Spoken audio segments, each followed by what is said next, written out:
पुराणों में कहा गया है कि कलयुग में जब कलिराज का आतंक बढ़ जाएगा तब उस आतंक को खत्म करने के लिए विष्णु भगवान कल्कि अवतार में अवतरित होंगे। पर कहाँ होगा कल्कि का जन्म? कहा जाता है कल्कि वहां आएंगे जहां 7 इमॉर्टल आज भी जीवित है और जहां ये हिडन ह्यूमंस सदियों से कल्कि का इंतजार कर रहे हैं। इंडियन वैदिक स्क्रिप्ट के मुताबिक हिमालय के मिस्टीरियस माउंटेन में आज भी एक ऐसी अनोखी दुनिया है जहां ये महामानव अपनी समाधि में लीन है। उस रहस्यमयी जगह का नाम है कैलाश पर्वत।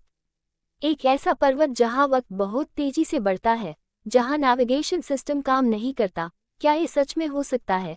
ये आप उनसे पूछिए जो कैलाश पर्वत की यात्रा पर गए हैं, जिसने मानसरोवर झील को देखा है, जिसे सदियों पहले क्षीर सागर के नाम से जाना जाता था। वही क्षीर सागर जहां भगवान विष्णु शेषनाग पर बैठे हैं। बौद्ध एंशिएंट स्क्रिप्ट के मुताबिक कैलाश पर्वत के अंदर एक गुप्त शहर है जिसे कोई शांग्रीला कहता है, कोई संभाला तो कोई ज्ञानगंज कहता है। कुछ लोग इसे सिद्धाश्रम के नाम से भी जानते हैं। कुछ लोगों के लिए ये धरती और स्वर्ग को जोड़ने का दरवाजा है। लेकिन सवाल ये उठता है, क्यों आज तक कोई वहां नहीं पहुंच पाया? क्यों हो जाती है वहां जाने वालों की रहस्यमय तरीके से मौत? कहां से आती है वो अजीब सी रहस्यमय आवाजें? और कौन रहता है वहां पर, शिव या एलियंस? आखिर क्यों चीन ने कैलाश पर्वत को घेरा हुआ है? जानने के लिए वीडियो पूरा देखें और चैनल को सब्सक्राइब करें। इससे पहले कैलाश पर्वत के रहस्य के बारे में वीडियो बनाया था, जिसकी लिंक डिस्क्रिप्शन में है, आप वहां जाकर देख सकते हैं। आज हम भारत को जिस तरह से देखते हैं, ये हमेशा से ऐसा नहीं था। पहले जम्बूद्वीप के जिस हिस्से को हम भारत के नाम से जानते थे, उसका आकार आज के नक्शे से बहुत बड़ा था, जिसमें अफगानिस्तान, पाकिस्तान, म्यांमार, नेपाल, तिब्बत और पूरी हिमालयन रेंज आती थी। फिर 1947 के पार्टीशन के बाद पाकिस्तान भारत से अलग हो गया। लेकिन सवाल ये उठता है कि तिब्बत क्यों भारत से अलग हो गया? जब 1947 में भारत ब्रिटिश से आज़ाद हुआ तो उस समय भारत के सामने बहुत बड़ी चुनौतियां थीं, जैसे कि बेरोजगारी दूर करना, लोगों का पेट भरना, नया संविधान बनाना। ऐसे वक्त में भारत इतना ताकतवर नहीं था कि चाइना से लड़ सके, जबकि भारत और चीन के बीच पंचशील समझौता पहले ही हो चुका था, जिसमें प्रधानमंत्री जवाहरलाल नेहरू ने एक एग्रीमेंट साइन किया था। इसके अनुसार चाइना और भारत एक दूसरे पर अटैक नहीं कर सकते, लेकिन चाइना ने भारत के हालातों का फायदा उठाकर एग्रीमेंट को तोड़ दिया और 1950 में भारत पर अटैक किया, जिसे हम पहला इंडो चाइना वॉर कहते हैं। इस तरह तिब्बत भारत से अलग होकर चीन के कब्जे में आ गया। आज हम भारत को जिस तरह से देखते हैं, ये हमेशा से ऐसा नहीं था। पहले जम्बूद्वीप के जिस हिस्से को हम भारत के नाम से जानते थे, उसका आकार आज के नक्शे से बहुत बड़ा था, जिसमें अफगानिस्तान, पाकिस्तान, म्यांमार, नेपाल, तिब्बत और पूरी हिमालयन रेंज आती थी। फिर 1947 के पार्टीशन के बाद पाकिस्तान भारत से अलग हो गया। लेकिन सवाल ये उठता है कि तिब्बत क्यों भारत से अलग हो गया? जब 1947 में भारत ब्रिटिश से आज़ाद हुआ तो उस समय भारत के सामने बहुत बड़ी चुनौतियां थीं, जैसे कि बेरोजगारी दूर करना, लोगों का पेट भरना, नया संविधान बनाना।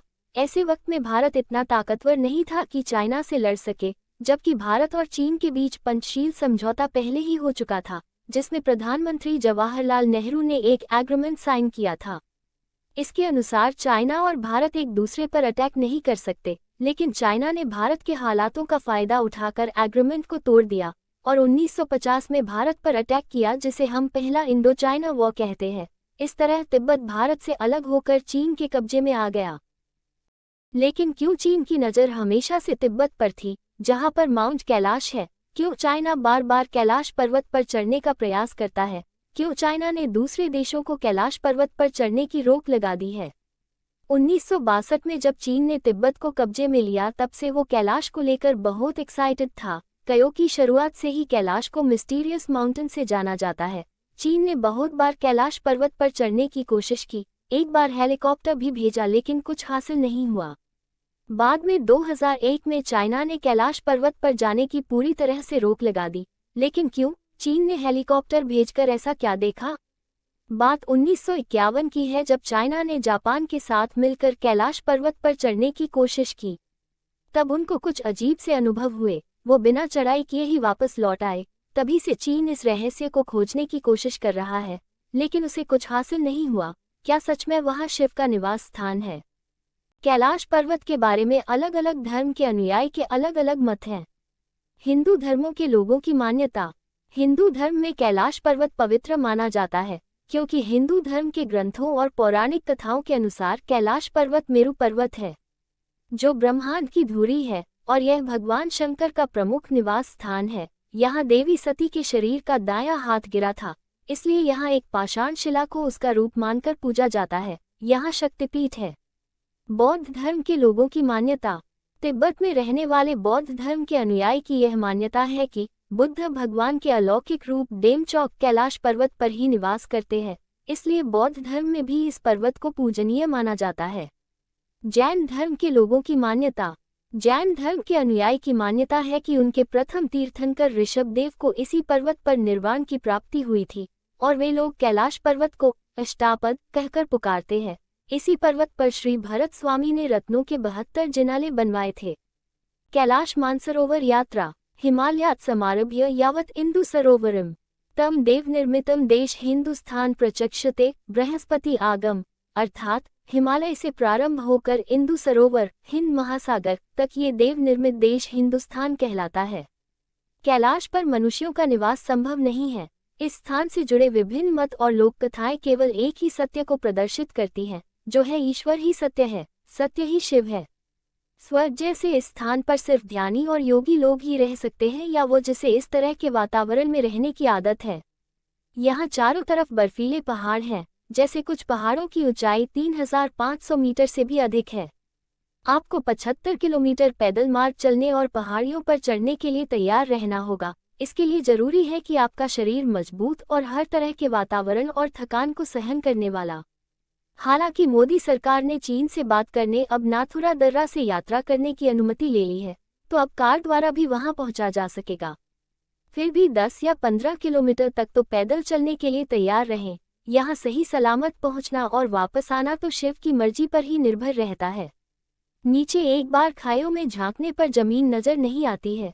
डीएनए हिंदी की एक रिपोर्ट के मुताबिक कैलाश पर्वत के दर्शन अब भारत की भूमि से ही कर सकते हैं। कैलाश पर्वत और मानसरोवर झील के दर्शनों के लिए भारत की निर्भरता चीन पर है। हालांकि अब कैलाश पर्वत के दर्शन भारत की भूमि से ही संभव हैं। ओल्ड लिपुलेख से कर सकेंगे कैलाश पर्वत के दर्शन। कुछ स्थानीय लोग यहाँ पर गए तो उन्हें कैलाश पर्वत काफी करीब से दिखा। क्या आप भी चाहते हैं कैलाश पर्वत भारत का हो जाए? शिव के निवास स्थान के दर्शन करने के लिए हमें किसी की परमिशन न लेनी पड़े। कमेंट करके जरूर बताएं। मिलते हैं कुछ नए रहस्य के साथ।